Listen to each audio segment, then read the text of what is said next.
Welcome back to SwitchCorner, my name is Alex and today we're going to be taking a look at the long-awaited Samurai Warriors 5 for the Switch. Now, is this Warriors game the one for you though, or is it a case of turning to one of the many options available already on the Switch instead?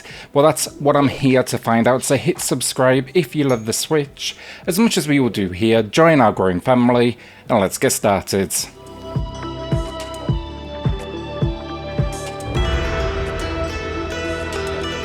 So story, and here we have first an overall theme of warring states spanning from the end of the Ōnin War through to the incident at Honnōji.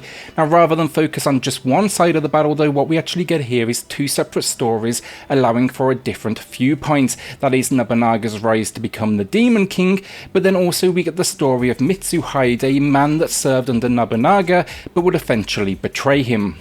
It's actually, I gotta say, detailed stuff, and between every mission you can expect not only some seriously impressive story moments, but also text breaking down the upcoming battles ahead of you, even options to dig deeper into these relationships. This also then serves as a way of introducing the 27 warriors featured in this entry. I was impressed though, I enjoyed the setting, the characters are really well developed, and all in all it kept me absolutely engaged and I was always looking forward to that next story beat. So gameplay, and if you don't like Warriors titles, this will not change your mind, that is for sure. It's a little actually more focused than some of the more recent attempts in the series, but instead sets its sights on presenting you with just large scale battles one after another. It's not to say there's not depth here, but the combat is very much the wave based hack and slash we would expect of the name.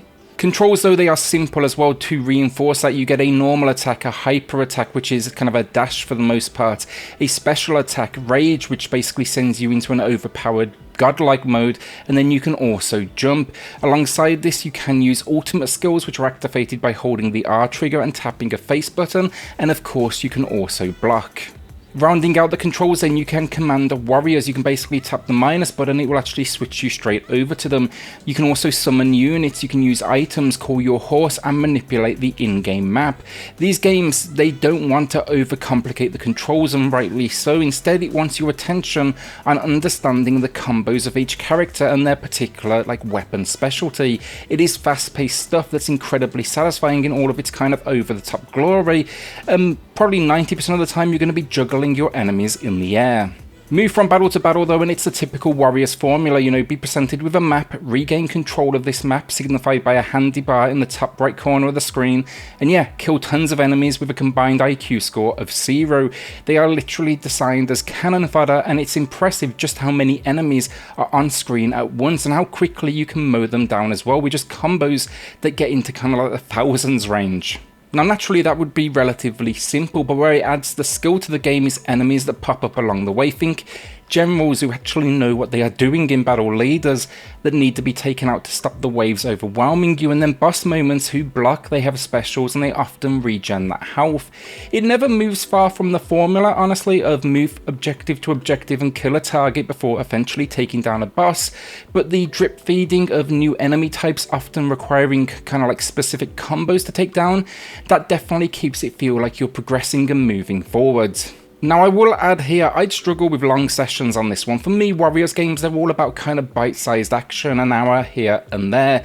Their particular brand of button mashing, or at least button mashing until you turn up that difficulty, it is an acquired taste and it's very easy to kind of burn out on. Now to try and break up some of the repetition though, the game does present you with 27 warriors to experiment with, but I will say here, know that some of them share the same weapons, meaning their skill set is largely the same, and by warrior standards as well, that's actually a relatively small cast. Outside of the two main storylines then that take place over 6 chapters, we also get in some areas a lower path to follow.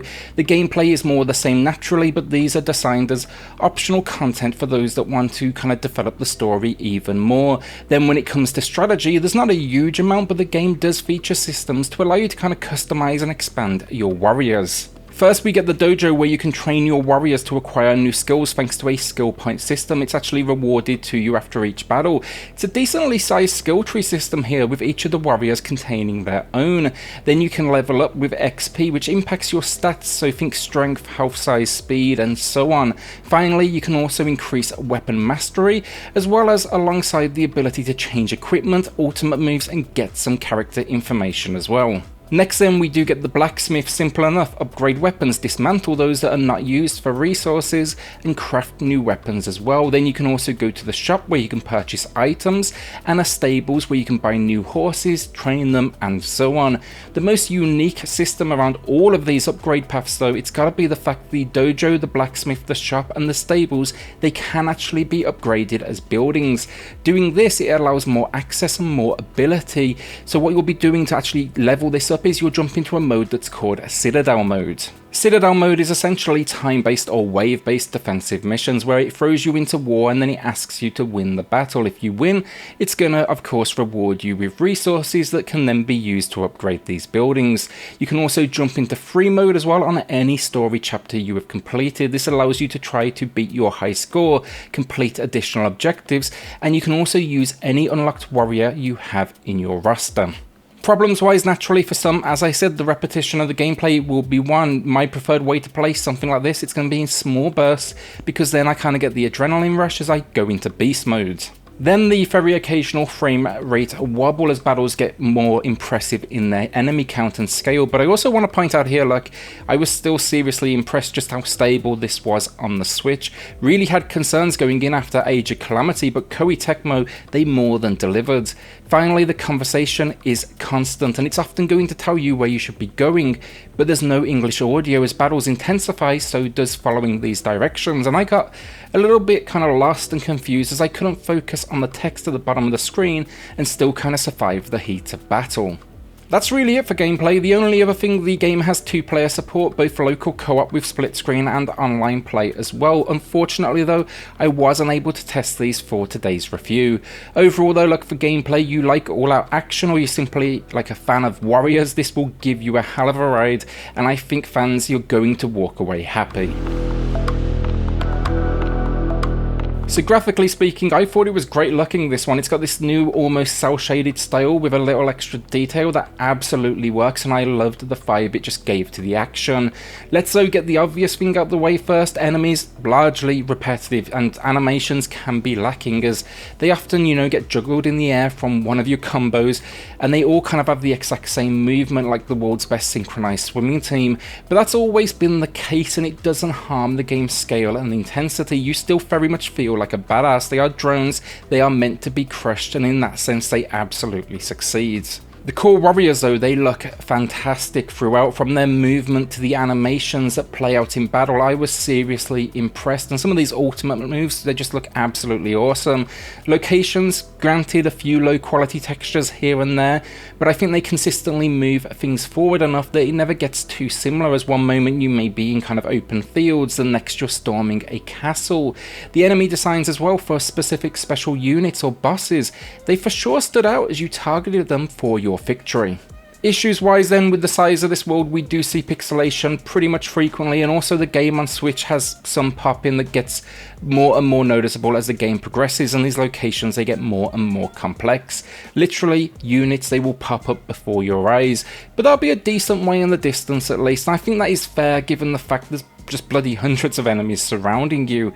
Overall though, like, visually again, really impressed, and it's got some serious style, which is a nice bonus for the series. Audio finally, and I'm going to be keeping this quick. The music is solid, both fitting the action on screen and somewhat in keeping with the period and location of the story. Wouldn't call it particularly memorable, but as action moments go, I think it does more than enough. The game's voice acting, naturally it's not English, so it could be absolutely awful, but to my ears, the voice acting, it sounded relatively high quality, as the tone for sure matched the moment to moment like story beats, and also weapons sound awesome and heavy, which is what you want when you're basically taking down the world one swing at a time. So the final verdict on Samurai Warriors 5, it adds nothing really new to the formula. In fact, it takes some things away, making for a more accessible entry than ever. But I think this all leads to incredibly fast-paced action without too much downtime as you kind of, mess around in menus or anything like that. And that's what I think most fans will want, how do I get into this world and take out as many opponents as possible as quickly as possible? And it seems Koei Tecmo absolutely agreed with you, because it feels incredibly streamlined as entries go. I had a blast though, honestly. Now sure, as I said, I struggle with this genre and long sittings, but few games can also match the action, and when I was going to war, I just had a smile plastered across my face. Now shortcomings as well, sure, the occasional minor frame rate drop, especially as you progress, some of that popping, especially as the locations kind of grew in size, but it just wasn't enough to harm the overall experience, and it's a great 8 out of 10 from me, and it's now up there as one of my favourite Warriors experiences on the Switch. Will you be adding this one to the collection though, or are you holding onto that cash? With that, then a shout out to the patrons of the channel who are just going above and beyond to support SwitchCorner. It helps more than you know, so thank you all so much. Then hit subscribe if you love the Switch as much as we all do here. Join our growing family, and I'll see you all on the next video. Thanks everyone.